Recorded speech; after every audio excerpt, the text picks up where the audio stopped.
Para suster, Bapak Ibu, saudara-saudari yang terkasih dalam Tuhan, salam sehat, salam sejahtera untuk kita sekalian.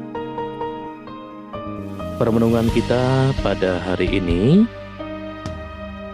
dari bacaan pertama kita ambil dari Kisah Para Rasul bab 12 ayat 24, dilanjutkan bab 13 ayat 5a, lalu bacaan Injil dari Injil Yohanes bab 12 ayat 44 sampai dengan 50. Ada satu hal yang menarik untuk kita renungkan dari bacaan pertama hari ini.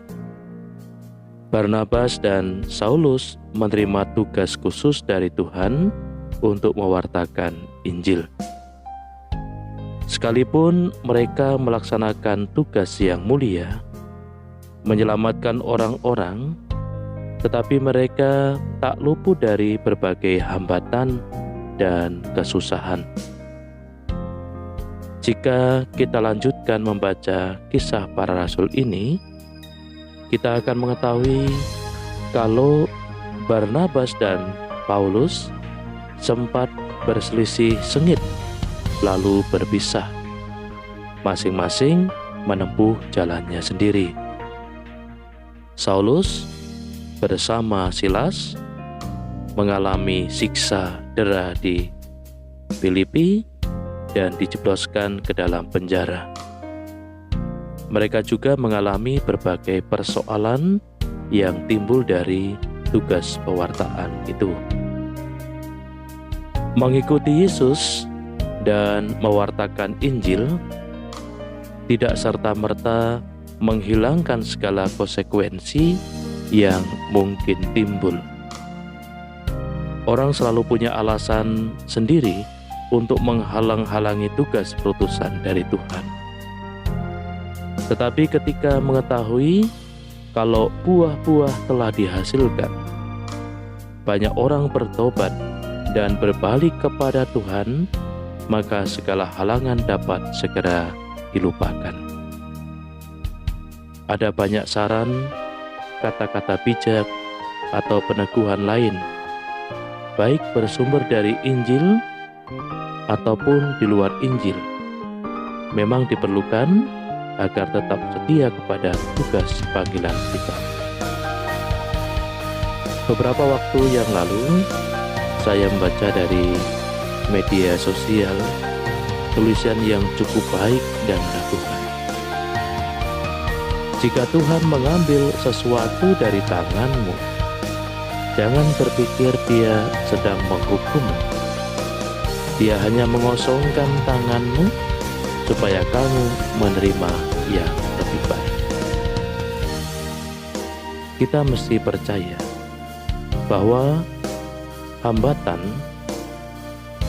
dan rintangan bukanlah hukuman dari Tuhan. Demikian juga, Tuhan tidak tinggal diam ketika hambatan atau rintangan itu menghadang. Hendaknya kita memandangnya sebagai bentuk tempaan dari Tuhan, seperti periuk di tangan pejunan. Tuhan memberi kesempatan kepada kita untuk menghadapinya, menjadikan kita lebih baik. Saudara-saudari, Bapak Ibu yang terkasih, dalam menghadapi situasi pandemi COVID-19, kita diajak untuk senantiasa mengambil hal yang positif dari situasi ini. Banyak hal yang masih bisa kita buat. Banyak hal positif yang masih bisa kita lakukan. Jangan hanya kita menganggap bahwa ini adalah hukuman dari Tuhan.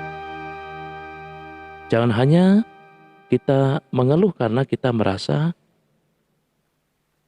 yang biasanya kita kerjakan tidak bisa kita kerjakan. Atau sesuatu yang bisa kita hasilkan saat ini tidak bisa menghasilkan. Lalu kita menyerah. Mari kita lihat hal yang positif. Hal yang terjadi saat ini.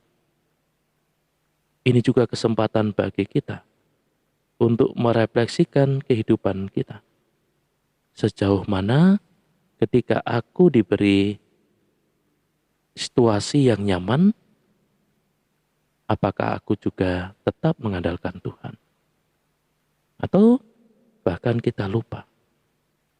Maka saat inilah iman kita dimurnikan. Iman kita diteguhkan.